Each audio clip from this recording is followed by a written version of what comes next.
What's going on YouTube? Cejaman back with another figure review, and we're going to kick it off with reviewing some figures that have not been reviewed yet that I've had. If you guys have been following my videos, you know, track all my videos, I was kind of slacking in on a lot of figure reviews for the last couple months on certain figures, like especially Legends, the Star Wars Black Series, and various other figures like Hot Toys. I've been really slacking on those, but I'm going to try to get them out this month and the next coming month. So you're going to be seeing a lot of little reviews on figures that have been released in the past like 3 to 4 months already.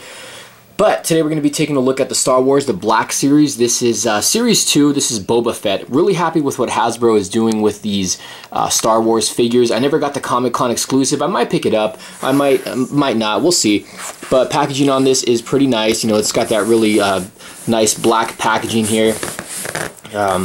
Sorry, my backdrop's kind of falling. Right here on the side, you can see just normal black packaging. Right there at the bottom, it does read Boba Fett. Over here, you got the Star Wars The Black Series, little image there of Boba Fett. Side of the packaging, you got a nice little image there of Lando Calrissian and Boba Fett. You go pan down a little bit and we'll zoom in. It says here, the notorious bounty hunter Boba Fett prepares to deliver the carbonite-frozen Han Solo to Jabba the Hutt. He's no good to me dead. That's the back of the packaging. Alright guys, let's go ahead and take a closer look at Boba Fett. So here's a quick little 360 look at Boba Fett. This is a very, very nice figure. Boba Fett was always one of my favorite bounty hunters. I don't know if a lot of you guys know, but I am a really big Star Wars fan. I grew up loving the Star Wars movies. Besides Batman, I think Star Wars was probably one of my favorite movies, and I grew up reading the books. I have several of the encyclopedias, but I was just a huge Star Wars fan. Kind of lost the interest once the last trilogy came out. But here's a quick little top to bottom look here at Boba Fett. This looks very, very nice. And top here. So let's go ahead and take a closer look at Boba Fett. So the accessories he does come with, you can see here, he does come with his little blaster rifle here. If you want to call it a blaster rifle. He does hold it pretty well. You can see it right there. We'll get a close-up on it. The handle does look really nice. It's got a nice paint job to it. It's got a little bit of like weathering there at the end of the gun there, or the rifle. There's a little shot of the front. But this looks really good. The handle, I really like the way the handle looks. It kind of really does kind of look almost like wood, but a very, very cool gun indeed. He also does come with a little another little handgun, a little blaster gun right here, and he does have a little sheath for it. So this is pretty cool that you get this. Also has a little bit of weathering to it.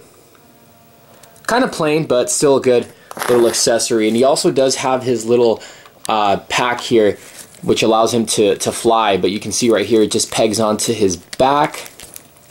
You can see right there. So it's got the pegs there at the back. And here's a closer look at it.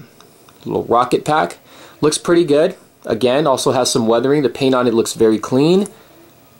I'm telling you, Hasbro is doing a great job with these, and with what they're doing with the new Legends, you know, this Hasbro might redeem themselves. For collectors, that is. Looking at the figure himself, the head sculpt's very nice. I really love the way this figure came out. You can see it's got some weathering there on the helmet. The paint on him looks great. This is probably going to be, so far, my favorite Black Series figure that we've gotten. Really love the way this one came out. You can see he looks like he's got probably some kind of like battle damage right there on the top of the helmet. Got the little antenna or whatever this is right here. But that head sculpt looks cool. The helmet looks really, really nice. I love the little paint they added onto this figure. His little cape thingy back here. It's like a, it's kind of like a weird like cloth material, but you can see it does kind of open up. But it's pretty cool. It's got a little bit of like a stripe color to it and different little shades to it. But it is pretty nice. Looking at the front here, you can see he's got the different Wookiee tail. I don't know if these are tails or hairs from the Wookiees. This is this little like trophy thing that he collects. He's got it wrapped around his arm there. The reason why I know that, I think I remembered that from one of the books I read, or one of the encyclopedias I read when I was a kid. So that's just memory right there. You can see little buckles right here on the back. The front little armor, he's got little, you know, a bunch of little like logos and stuff. A bunch of little, these are probably little like blaster shots that he got on his armor. There's another little logo right there on the shoulder, which looks really good. and over here as well. It's got a little bit of like tubing or wiring going on here to the little wrist weapon that he has here. There's the hand with the trigger finger. Looks pretty good. This one here has a lot more like gadgets to it on the left hand, bunch of little buttons right there. They did a great job on adding a lot of little details to this figure. Let's get his arms kind of going outwards here so you can look at the pouches. So here's the sheath, or the little holster for the gun, I should say. A bunch of little buckles and stuff, and you know, little belts, little pouches, which also have a little bit of a shading on them, which is cool. Looks like he even got shot in the crotch area, so good thing. It looks like he's got some armor in the crotch area too, so that's pretty good. He thinks ahead. And right here, the pants look pretty good. Got a little bit of wrinkles and stuff on them. You can see the little the knee pads. Looks like I don't know what these are supposed to be, but he's got some little like screw-looking things there on the knee pads.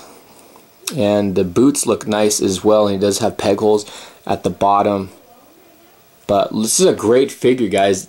I'm telling you, it's got to be my favorite one out of the Black Series. And attach his backpack on him because it looks good. Now, as far as articulation goes, the head does rotate. It does go up and down. The head does pop off as well. You can also get the arms to go in and out. It doesn't go in and out too far. Forward and back. He's got lower arm rotation. Bend at the bicep. The wrist can rotate and go in and out. He does have rotation at the waist. No real ab crunch. If he does, it's very limited. Legs do go in and out pretty good. They don't really go forward and back. It's got double jointed knees, upper leg rotation. The foot goes up and down. And oh, he's got a little bit of those ankle rockers going on, so that's pretty cool. It's a very nice figure. Really like how this came out. That's my review. Today we're taking a look at the Star Wars. This is the Black Series, Series 2. We're taking a look at Boba Fett. Definitely go check him out, guys. He's kind of hard to find. You won't find him at the stores. You might find him if you go to Frankenstein's. I think he ranges from like $25 to $30. I happened to go to Target not too long ago, and I saw a few of them on the peg, which was really surprising. So I ended up getting another one just to keep mint on card. But thanks for watching, guys. Definitely check this figure out. I highly recommend him. Take care, guys.